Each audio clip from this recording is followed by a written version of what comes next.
the shots to the of the body. I see you in my eyes again in the blurry. You whisper to call me shawty. I let you on my head and slide on the body. Slam the door, just two of us. Sex was good, but Are we rolling? Yeah, give me a second. Let me grab some ice. Now you want ice? What are you getting ice for? Here? Oh, just my drink. You drink?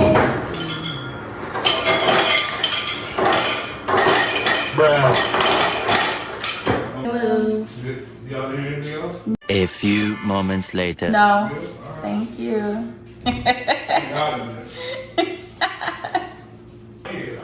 Oh my gosh. Okay. And that, folks, is marriage. Hey guys, welcome back to Rewind, where we wine taste and talk about the latest and greatest news of today. As you can see, I have a special guest here with me. This is my girl, Lauren Hall. Okay. Also known as Lala the Baddie. Follow her on Instagram at Lala the Baddie _. Go ahead and do that. Just an underscore there, okay? Just one. All right. EP dropping this Friday. Yes, it is. I'm first excited. EP. So excited. Check it out. Most definitely. And we are about to get interrupted. We better not. Popsicle. What popsicle? We don't have any popsicles. We didn't have no popsicles? Get your ass in the room. Are you recording it? Bye. Oh, no. Sorry for the interruption, per usual. Okay, so we are going to be tasting something different today. We've gone through our reds. We've gone just a little bit through our whites. Now, she picked this out. I sure did. I don't know how I feel about it yet. We'll see. It's called Kendell Jackson. Because we love a good glass of Chardonnay over here, honey. Okay. She said she liked dry. I said, what? This was like a shocker to me. For sure. I'm totally sweetened with the sweetness. Too much sugar for me. My Instagram used to be sweet.candy06. Like, exactly. Of course. So, as per usual, we read it and let you guys know what is on here. Okay, California 2022, Kendell Jackson, Vintners Reserve. Okay, so it says our Vintners Reserve Chardonnay showcases the vivid fruit flavors from premier California vineyards. Fermenting in small oak barrels adds rich undertones of vanilla and toast to the vibrant tropical aromas and flavors of pineapple, mango, and papaya. Yum. 13.5% alcohol volume. Okay, and that's what matters. It is. That's really all that matters. How do I choose my wine? Based off of the alcohol content. Okay. Per usual, if you are pregnant or expecting to be pregnant, please do not drink or drink responsibly. If you do, that is your choice. And please do not drive or like any cars or heavy machinery while under the influence of alcohol. Okay? So let's get heavy machinery, like I don't know, a tow truck. Heavy machinery. Go ahead and open it up for us. Okay. I'll let her do the honors. I'm ghetto. I gotta We tap it. I said, hell, she tapped the bottle. Bless it. Wow. That is a throwback. It is. I said, you tapped the bottle. You was bless the bottle. Okay. Tell me when to stop. Okay. All right, guys. So again, that's Kendell Jackson. Please go ahead and grab your glasses of wine. Grab your wine and sit back, relax. Or champagne glass. There you go. Where you at? And enjoy. Cheers. The show.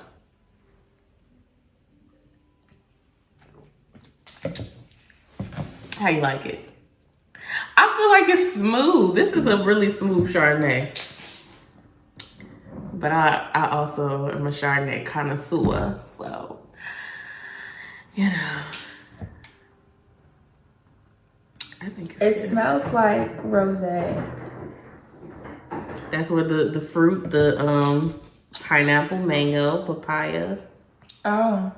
Maybe. I don't know. You said your nana drinks this with yes, my nana drinks strawberries? this and she puts strawberries in the glass.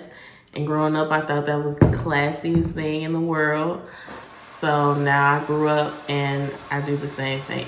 Except we don't have strawberries here today. That's okay. I'm still gonna indulge. For sure. Okay, but I mean, so far so good. It's not too bad. I'm just dramatic per usual, but would it be my first choice? I don't know yet. It gives me a little. It definitely does have sweetness to it. I would definitely say that. I mean, with all those fermented mixed fruits and stuff like that, I don't see why not. But we're gonna go ahead and get started with our topic. We're gonna be talking about masculine women. Oh my goodness. That's not what we talk about here. We're gonna phrase it differently and say traditional gender roles versus modern day gender roles. You know, kind of not conforming to your typical housewife versus a stay-at-home dad. So like trying to dip and dab and to see like what are our preferences, what we've heard, just in general. If you don't stop, Please. we're not talking about that. So when it comes Don't cancel to me, y'all. bro, We pause the video. there is no pausing. I just edited it out. Marcus, come out here and look for it. I can't. I'm in my drawers. Okay, well, go sit down then. Damn it, I need my phone. Go have a seat. Because now you're finna blow me. This is why I can't do shit. This is why I choose not to. I'm not recording because it pisses me off. God damn it. Okay. How am I being mean? About that Chardonnay. Kendall Jackson. I don't want to mess up the video. Well, I can't tell. I apologize. No, you don't. You told me to lay down. So what the fuck you doing up?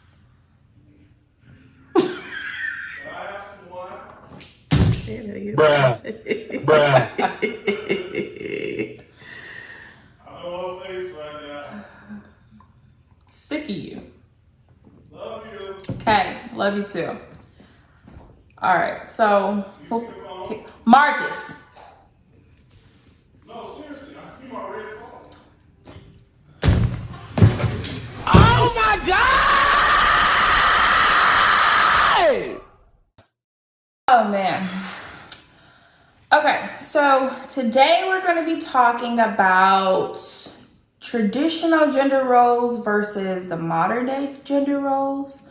Like, do people prefer to be stay-at-home moms versus going out and working, or is it okay for the dads to go out and be at home versus going out and working? Like, what are your preferences in your own relationships? And what is it that you see kind of now just in general from different, you know, people's relationships? So, Lauren, what is your preference? What are your standards for a relationship, your expectations? Listen, honey.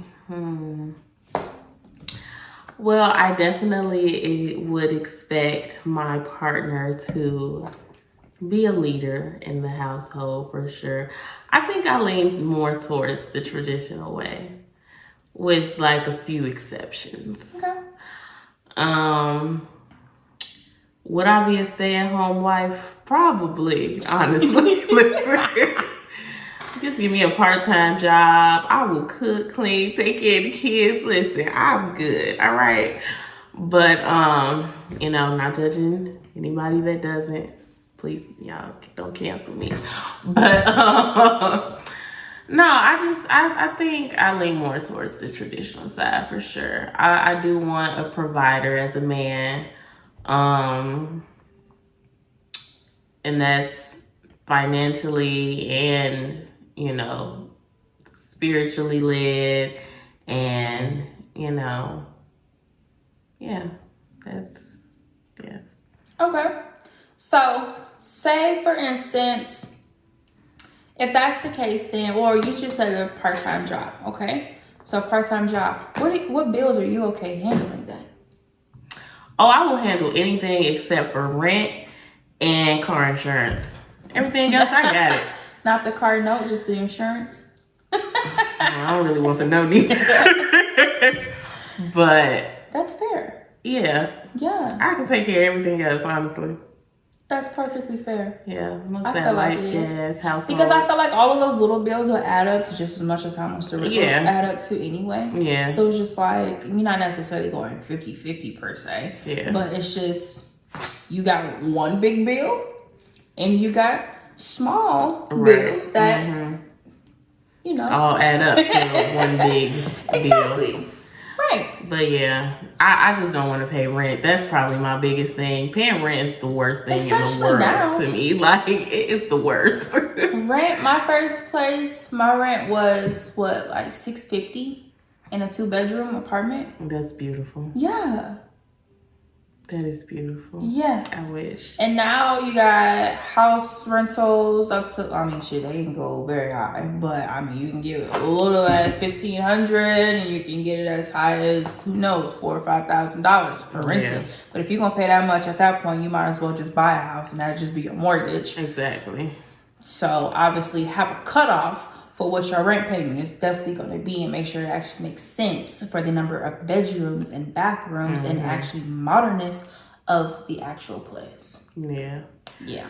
Because my rent now for a 1-bedroom, 1.5 bathroom is $1,165. Really? But it's a townhouse, so I like it. But yeah, it's still way too much for my liking. I will say I've seen a lot of people actually have car payments more than their house payment. Really? Yeah. Oh my gosh. Yes, especially now.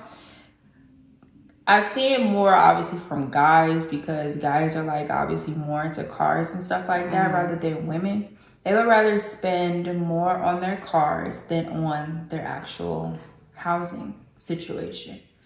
Or they'll rather pay for their car rather than paying their rent in general. That's how you know you got priorities messed up. Priorities all completely mixed up. That's crazy. Yes. No. And it's unfortunate. But then you got those same guys that want to start a relationship with someone, but you're paying more into your car rather than into the house. So, do you believe... could go ahead and live in that car that you paid attention to. Leading to my next question, do you believe that a guy is truly serious about actually starting a relationship and starting a family or whatever if he is actually serious about buying his first home? That's a good question. I think it depends. I think it depends on where they are in life and like what is your intentions behind buying this home? Is this like your home, you gonna throw parties at every night and have the guys over, or is this a home you plan on starting a family in? So I just think it depends on where their mindset is. For sure. Yeah. And I feel like that's where like the whole gender roles come into play and stuff. It's one thing to obviously have a woman buy a house for herself or whatever, or you don't necessarily see a woman buying a house with the intentions of starting a family. It's more of, at least from what my perspective, from what I've seen, it's more of a guy buying a house willing to invite, someone in to build that family connection with. I get that. I actually know a few women that has bought houses though, and they don't have anybody right now, so... Okay, but is it with the intention of starting that family soon, or is it just, I just want my own house? It could be a little bit of both. I mean, I think we're in the day where, I like to joke and say I have independent black woman syndrome. Ain't nothing wrong with that. So, I think it might be one of those cases where people are like, okay, I got my own house, you can't tell me nothing. So, if you do decide to move in with a man, and it don't go as planned, you still got your house to lean back on. That's fair. So that is 100%. Wow, percent fair. Try that. I've been drinking, Candace. I have not seen you do that, but The camera will tell. BS. So when it comes down to gender roles, then,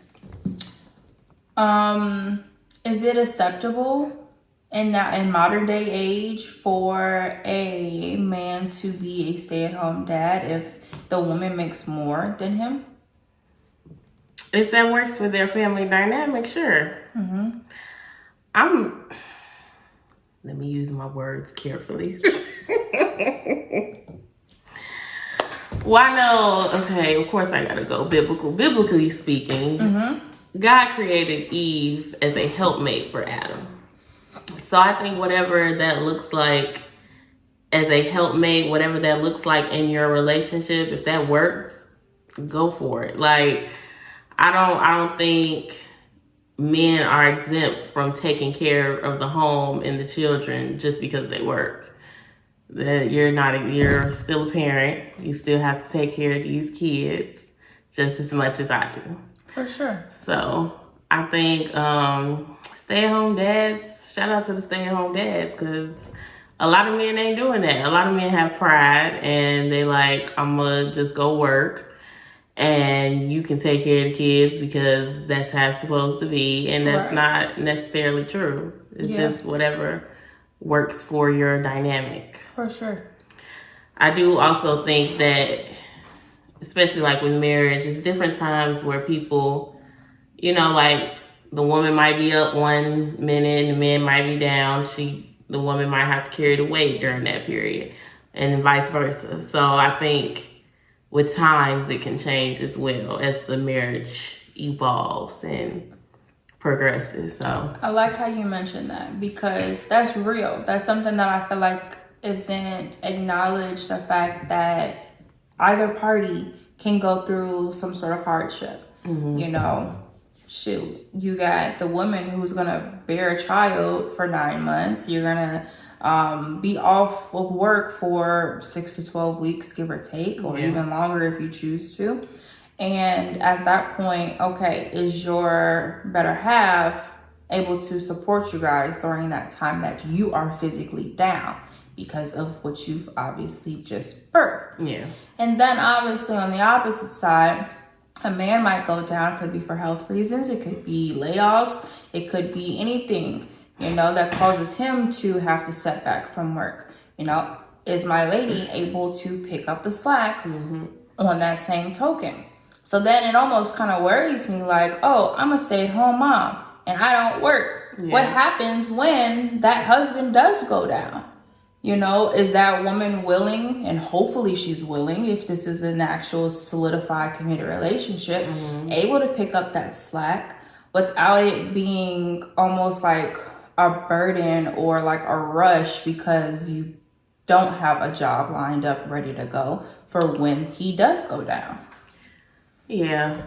Is that something that you would talk about in the beginning though? Because I feel like, okay, once you get in a relationship and you commit to, okay, you're going to be a stay-at-home mom, raise the kids, take care of the house, I'm going to work, pay all the bills, yada, yada. Should you give them the heads up in the event I do, you know, fall on my ass? You need to be ready to go to work. Yeah. Is that something that you should talk about in the beginning? Absolutely.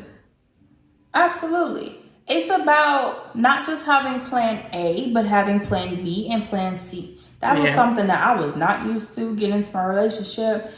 We got one plan going. I'm focused on plan A. Yeah.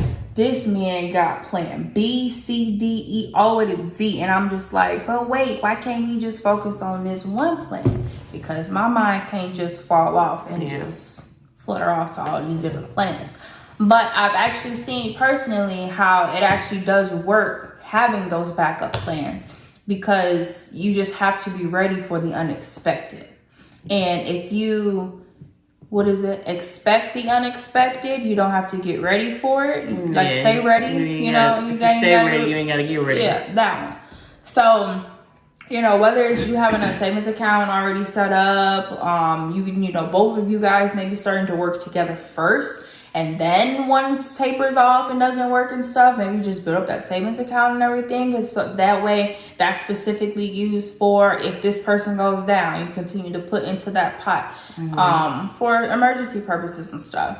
So definitely coming up with a game plan with your partner to prevent the inevitable of, you know, getting behind on your bills and stuff like that if one party decides to go down. Not decides, but happens to go down.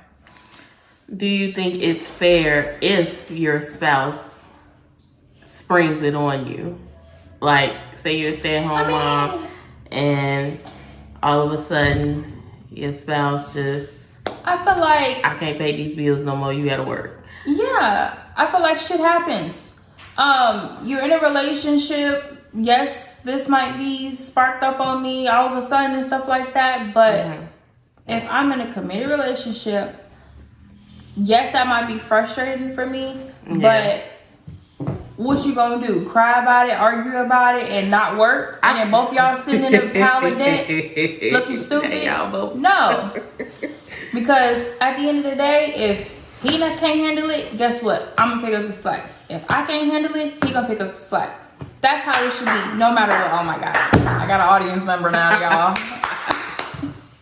But yeah, that's just like, no, that's fair. Yeah, I would always have it in the back of my mind, like, For okay, yeah, just because maybe I'm paranoid. I don't know.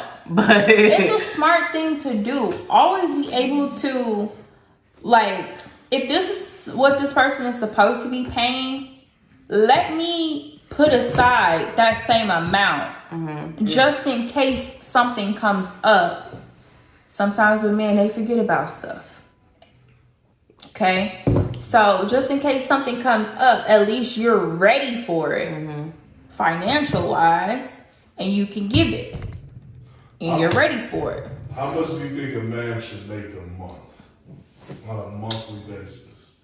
Because that's pretty big. You know, you have so outrageous. I think we on a whole different topic. Okay, we still talking about gender roles, okay? How much should a man make a month? In relation to his woman or just in general? Really everything. You have some men that's only getting $1,500 a month. You have some men that's getting, 36, $4K a month. You have other men that's earning 10 to 20K a month. So I think a lot of ladies, when it comes to the masculine role that people try to put them out for, you have more women that's making more than men. For sure. It's the truth. So, say if the guy is making more than the girl, I feel like, personally, he should be able to, see, it's hard because I think it depends. I think this is all a case by case basis. For sure. Of course, enough to pay his own bills, for sure. Right, and that's the thing. Like, he might not have his own personal bills for real.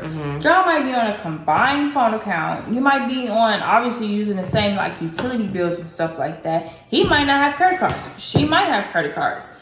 He might just, obviously take care of the rent and stuff like that. So, I feel like, take care of your priority stuff. So if you decide, okay, I'm gonna take care of the rent, but definitely have something extra coming in where you're able to contribute to those smaller bills. Whether it's the car note, the insurance for it, I mean, you don't have to be utilities for real, because that ain't sure. But, like, really those heavier type of expenses. Household supplies. Yeah. I'll put a scenario out there. I know somebody, I'm not going to say names. He was paying rent for a year. His girlfriend moved in with him. He lost his job. He didn't have a job for 6 to 8 months. What do you do in an instant like that? Because some men will be on top. Yeah. For instance, I put my personal business out there. Fuck that. When me and Candace met, I was making $275,000 a year. $275,000 a year. I was doing like 25K a month. So I had to give up some things in order to make some sacrifices. What do you say to men like me? I took a huge loss coming out here. I could be making quadruple if I was back. The thing about that was, you might have lost, but I gained. There you go. And then we got like a lot out of that. We got a lot out of that. It was a lot of communication. So like when we talk about gender roles and stuff, it's just like not necessarily putting a person in a box to do X, Y, and Z, but more of picking up the slack for each other, right? To appropriately have that relationship. Exactly. You're a helpmate. Like exactly. I'm the Eve to his Adam. His apple. Yeah. Well, Candace got some big things coming up. She's getting her AP license. She's really gonna climb. So that's why I decided to do what I did. Yeah. Amazingly, I've still been able to handle what I'm supposed to handle as a man. Hell yeah. And that's what you're supposed to do, that like for your partner. It's like, because it's gonna benefit the greater good of y'all union. I feel like a big thing with like gender roles too is like guys, I feel like they have a natural instinct to go and hunt. In a sense of grinding for what they want or what they need for their family. At least a true man does. Whereas the women, something gets fucked up, I'm just like, fuck it. Like, in the back of my mind, he got this. I ain't worried. He gonna fix it. I can't look. I'll be there to help you, but like, you got this. I can't sleep if I'm not handling my business. Nah. I won't sleep. You know, my whole goal was, and you know this, Candace, is to be worth more dead than alive. Exactly. When I die, told y'all that in my last video. My family's straight. They set for life. You know, so that was just my whole goal, and I feel like when it comes to the masculinity sides of things, and man, this is for all the men watching. I will always be a man. You know, my woman ain't never gonna take my fucking man. It ain't gonna happen. There's some things I go for, and there's some things I don't go for. Yeah. But that is no excuse for your ass not to change a pamper. That's no excuse for your ass not to take care of your kids. Take care of your fucking kids, man. Period. I got some men out there that can give a damn. They never changed the pamper in their life. So I lose my mind. Yeah. But saying all of that, whatever you guys choose for your relationship or whatever it is that you're looking for in your relationship, definitely take into account, you know, what the role is that you want to play, what role that you want your partner to play, and see how you guys can honestly combine those two things to make sure that you have an effective relationship. Yeah. Any disagreements, obviously talk about it. The one topic that I mentioned when we first got together in my relationship was to never go to bed angry. So definitely make sure that both partners, despite your gender, are able to have those conversations and talk about those tough things, and do not go to bed angry at all. Amen. Okay. So, needless to say, we have Kendell Jackson here, turning us up for the evening. Okay. How are we feeling after this Chardonnay? I feel great. I second that. Yeah, for this to be Chardonnay, I'm gonna actually probably have to buy another bottle of Chardonnay at one point. I don't think I've honestly even had Chardonnay before. I just think of like Chardonnay champagne dry, or Chardonnay and champagne is not the same. Yeah, thing. but that's just how I think about it. So I just figure I'm a little hot right now. Not even gonna lie. Yeah, the 13.5%. Yeah. Interesting. So thank you, Lauren, for coming and joining us today on our segment about Kendell Jackson. All right. We would rate this a what? What would you say out of 10? 10 out of 10 will highly recommend. Oh, shit. There we go. I do a 9 out of 10. 7 Moons still got me at the number 1 spot. But yes, thank you for joining us today, and definitely stay tuned for more content. Like, follow, and share, and leave a comment as